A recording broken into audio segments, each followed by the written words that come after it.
Welcome to SpouseTales podcast. You really can't make this stuff up. Bringing you truth, solutions, and innovative ideas to some of the most controversial and overlooked questions inside the practice and out. Hello to our creator and co-host, Joanne Majors, CSP, published author, certified speaking professional, joined by her co-host, Kathy Signo. Good morning. Good morning. How are you? I'm doing great. How are you today? I'm good. I'm Joanne Majors, and we're back with SpouseTales. And I'm Kathy Signo.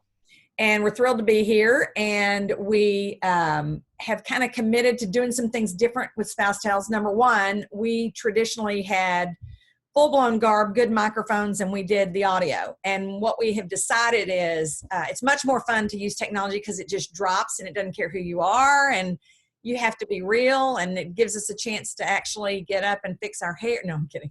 I'm talking about COVID behavior now, right? Yes. So one of the things, Kathy, we've committed to is doing something different with the content on these short podcast videos, and we want to talk a little bit about. I think you said let's discuss the 3 C's with the group. Yes, I think that would be a great way to do it. And to tell you guys, as Joanne said, you can now see us on Zoom. We just feel like with technology now, it's a great way for us to connect. And it's great to see Joanne's face. She's in Texas, I'm in Wisconsin. It was always, I would record in my closet because it was nice and quiet and muffled. And now, we're figuring out office space, but it's good to see a face. It's wonderful to be able to see your smile. Yeah, in a time of less touch, we're more about connection. And this gives us a chance, I think, to connect better with our community and our people and that sort of thing. And as we mentioned before, we get kind of boxed in with the spouse thing. And when we did this, it's kind of how we came together to be friends. It's kind of what was something common with us. But what we've learned is, because both of us were in dentistry before we met our spouses and married our spouses, that we are committed to talking to people who are in that role in the practice. And it's not always truly a dental spouse. It's someone who stands in the gap when no one else is there. It's the person when the alarm goes off that, goes up to see what's going on when he's not in town or she's not in town, or goes to the store to find a skunkinator. You heard me, a skunkinator, because there's a skunk under the building. And you know that it's not going to work well on Monday if that fume is still there. So it's like, what do they call it? Like, whatever's most profitable is my job. Whatever is most profitable for me to do in the moment is my job. And it's changed a lot since we're back. I mean, I'm running around with a mask on and, meeting people at the car and going over the wellness screening and doing everything to tell them kind of what we're doing and taking temperature. And so we want to talk about the 3 C's and kind of how that's helped us. And if you're not familiar with that, we have a system. There are the 3 C's of communicating with greater connection. And, it talks about how consistency is really important, clarity, and then most importantly is confidence. So when you do this, I think that in your messaging, whatever it is, whether you're writing scripts or figuring out how we're going to go back and talk to patients, or, the letters that we sent out to say we were out and when we'd be back, people want to know that you're confident. When you're confident and your team is confident in what you're saying, the patients are confident. And so that's why, for me, that's really number one, is this confidence piece in our communication. The second is being clear. Like when we were out, to say, we were very clear on, we will be seeing emergencies Tuesday and Thursday from this time to this time. We will return calls on the hour, because we didn't want somebody to call, not get somebody, and keep calling back. So that clarity is really important, to say, due to the gowns and the mask and the PPE that our team is wearing, it is cooler in our office. Please bring your own jacket or wrap, because what we found that first week was we weren't clear on that. So they were using our blankets, but we were having to recycle them so fast because it was so cold. And then consistency, we're here to help, or we're here because we care. And I think that thank you for helping us stay in business. With the 3 C's, I think Kathy, what do you feel like has been where we've used that, or where your team has used that it has been, one of the more beneficial ways since we've been out, or since we're back, either way?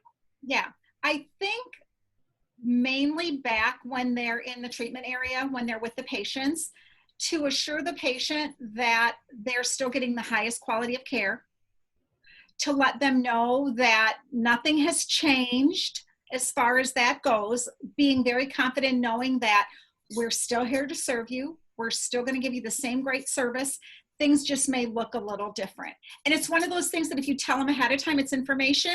And if you tell them after, and it's an excuse. So if we don't set them up for that, they leave and they're not sure what really just happened. Yeah. So I think that's one place where it's been really critically important, is back there communicating with those patients back in the treatment area. Yeah. Yeah, it really is. And I want to remind our viewers that I am actually today using Zoom from my home office, because my office has been without air conditioner for a week. We're in Texas. There are windows all down the side of the office, and it's smoldering heat. And I personally choose not to go to the office, because when I'm there, it's really hard for me to lock myself in an office. Kathy's actually in the practice today, but she's got herself locked in an office, so it makes it easier. Should we shut down, we will be back. That's my point. I live in the boonies, and even in 2020, they think that I'm lucky because I have 20 megs of bandwidth or whatever it is. So it's kind of crazy. But I think that, in this communication, in a time, I always say, in a time of uncertainty, clear communication, it just speaks volumes for what we need to do and how we need to communicate with our patients and our team. And I think that was part of the thing that happened with a lot of the doctors. It was hard for them to stay in contact with their team because they didn't really know what to say, right? I mean, we didn't know. And I was in a lot of groups during this time. You and I both were in webinars and all kinds of things. And I was shocked at the offices that were not communicating with their team members. There were people that it was week 4 and they said, we haven't heard anything from our doctor. We set up Zoom calls. We did Zoom happy hour on Wednesday nights at 5 o'clock. Everybody knew. And it was a time to just touch base. And, maybe we said, there's no new news. Things are the same. We still don't know when we're going back to work, but how's everybody doing? Yeah. We assure you. And I think for me, it was that assurance to let them know we're going to come back and we're going to be stronger than ever. Don't worry. We're going to be okay. We're not sure what that looks like, but we're going to be okay. And with that clarity and confidence with our team, I think it gave them the confidence to come back and not worry at all. Yeah. Like they couldn't wait to get back. There hasn't been one question from a team member about anything about their safety or about what we're doing or what this is going to look like. And I think that was due to those staying in contact all the time. I think you're right. I think that one of the things that, I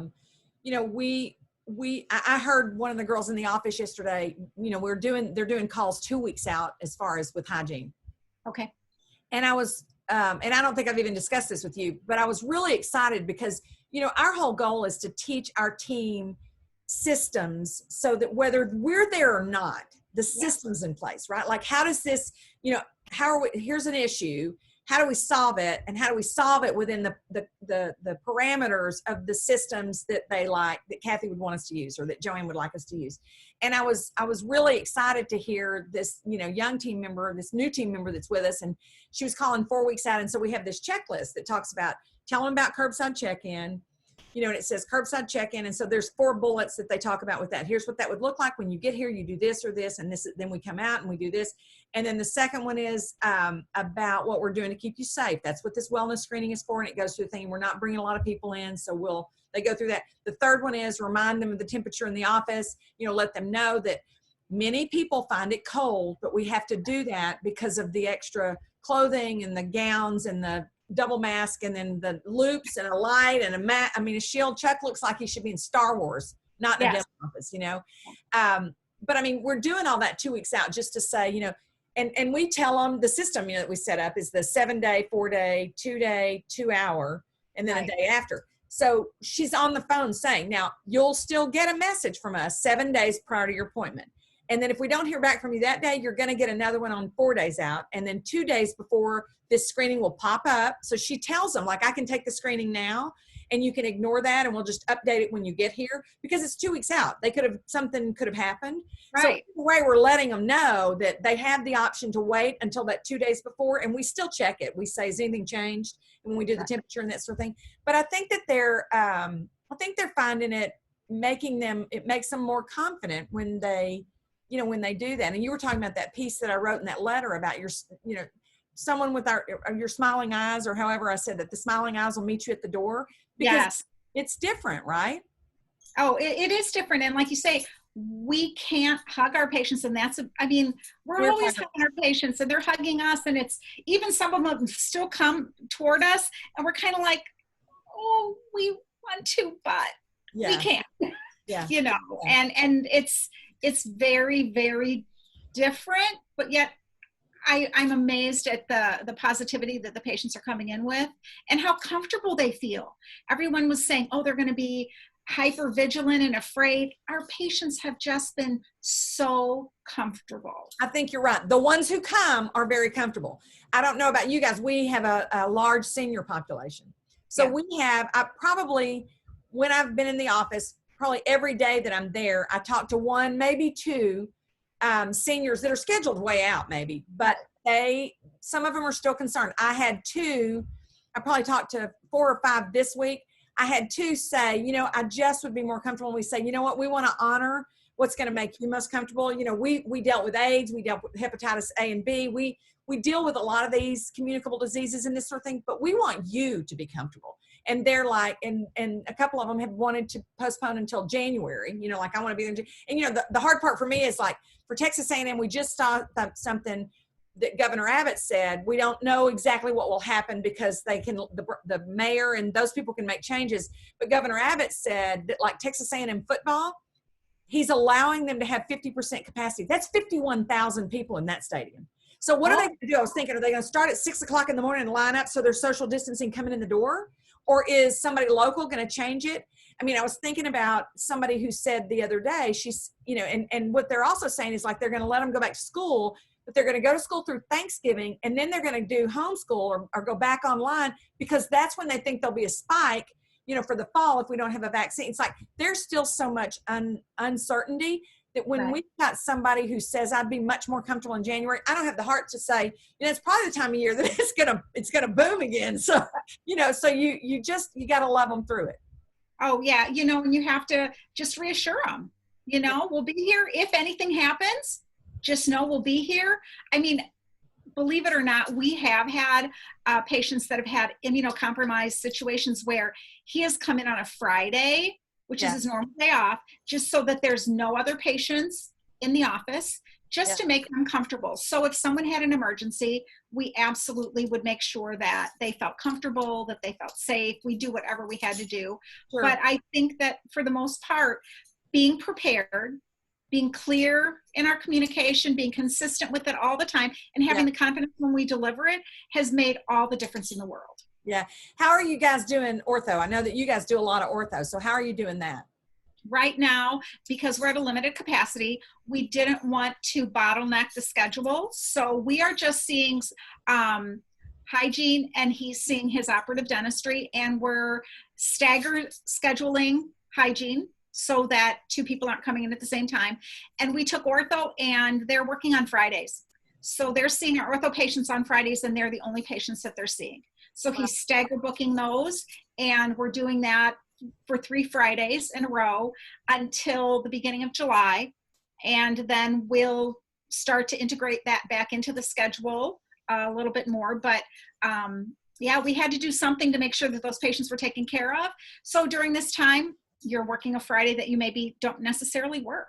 Yeah. You're working later hours or earlier hours or whatever, just to make sure that the patients feel safe and that, you're doing what you're supposed to do. Very cool.